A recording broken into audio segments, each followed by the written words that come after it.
Bom dia, I'm Rick Steves. I'm in Porto, the second city of Portugal.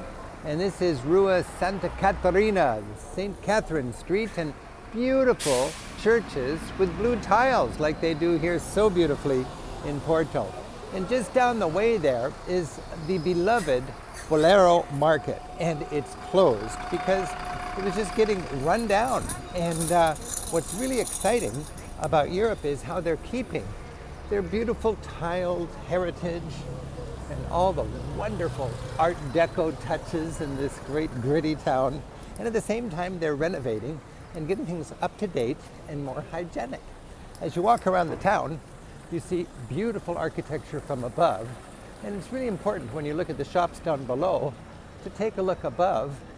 And the big stressful thing for people in this town today is they've closed their beloved market, the Bolhão market, and it's being renovated.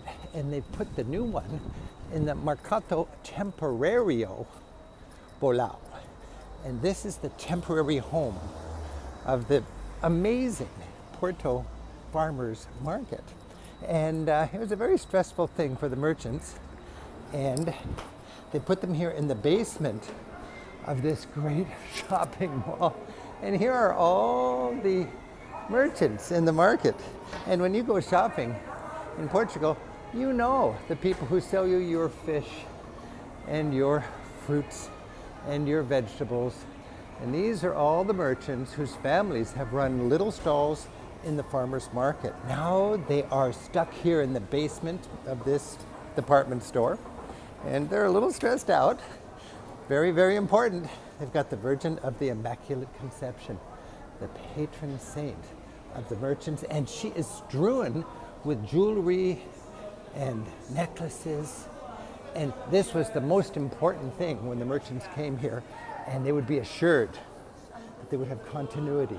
So today, this is the temporary home until July of 2020.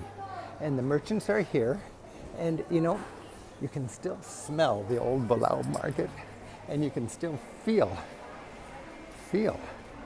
the energy of the traditions with the flowers, with the fruits, with the cheeses, and with the fish. So in about 2 years, all of these merchants are going back to their traditional, to their traditional market, and life will go on with the neighborhood, with the community right here in Porto. Happy travels.